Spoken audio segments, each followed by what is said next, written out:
Halo guys semuanya, perkenalkan nama saya Eki Andreas. Saya akan menjelaskan materi tentang merger untuk mata kuliah manajemen keuangan lanjutan. Oke, di sini kita ketahui apa itu merger. Merger adalah penggabungan dua atau lebih perusahaan menjadi satu entitas baru dengan tujuan untuk memperkuat posisi bisnis, meningkatkan efisiensi, dan memperluas pasar. Dalam merger, perusahaan-perusahaan yang bergabung melebur dan membentuk perusahaan baru, sehingga identitas hukum perusahaan lama biasanya hilang atau berubah. Contoh sederhana misalnya, perusahaan A dan perusahaan B bergabung menjadi perusahaan C. Maka A dan B tidak lagi berdiri sendiri karena keduanya telah menjadi bagian dari C. Kemudian tujuan utama dari merger itu ada 5. Yang pertama itu adalah meningkatkan efisiensi operasional biar lebih hemat, proses lebih cepat. Yang kedua, memperkuat posisi pasar, memiliki pangsa pasar lebih besar.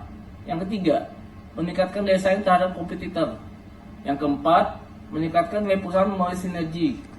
Yang kelima, diversifikasi usaha, masuk ke bidang atau wilayah baru. Kemudian jenis-jenis merger. Yang pertama itu adalah merger horizontal, yaitu antara perusahaan dan industri yang sama. Contohnya dua perusahaan telekomunikasi saling bergabung. Kemudian yang kedua itu adalah merger vertikal, antar perusahaan di tahap produksi berbeda. Contoh, perusahaan mobil bergabung dengan pemasok suku cadang. Yang ketiga itu adalah merger konglomerat, yaitu perusahaan antara perusahaan dan industri yang berbeda. Contoh, perusahaan makanan bergabung dengan perusahaan media. Berikut manfaat merger bagi perusahaan. Yang pertama, meningkatkan efisiensi operasional. Yang kedua, memperkuat posisi pasar. Yang ketiga, meningkatkan daya saing. Yang keempat, diversifikasi produk dan pasar. Yang kelima, sinergi keuangan. Yang keenam, penguatan manajemen dan sumber daya manusia. Dan yang ketujuh adalah meningkatkan nilai perusahaan.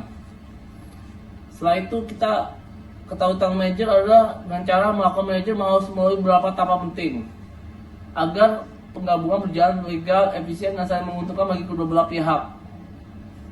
Berikut langkah-langkahnya. Yang pertama itu perencanaan awal atau planning. Yang kedua, uji kelayakan atau due diligence. Yang ketiga, penilaian perusahaan untuk valuasi. Yang keempat, perjanjian merger atau merger agreement. Yang kelima adalah persetujuan pemegang saham. Yang keenam, persetujuan otoritas.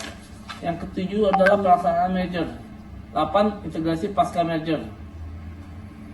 Sinergi dari merger adalah keuntungan tambahan yang diperoleh ketika kedua perusahaan bergabung, di mana hasil gabungan lebih besar dari jumlah masing-masing perusahaan jika berdiri sendiri.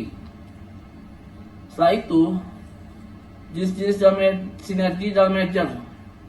Yang pertama, sinergi operasional. Itu adalah terjadi karena penggabungan aktivitas operasional sehingga perusahaan bisa bekerja lebih efisien. Yang kedua, sinergi keuangan, yaitu muncul karena kondisi keuangan gabungan menjadi lebih kuat. Yang ketiga, sinergi manajerial, terjadi karena penggabungan keahlian, pengalaman, dan strategi manajemen dari dua perusahaan.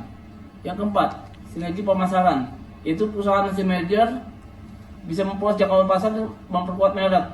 Yang kelima, yaitu adalah sinergi teknologi, yaitu gabungan dua perusahaan sering menghasilkan inovasi baru.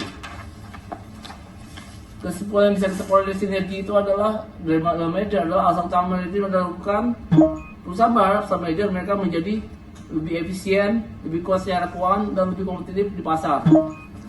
Sekian presentasi materi saya tentang merger. Terima kasih. Dah.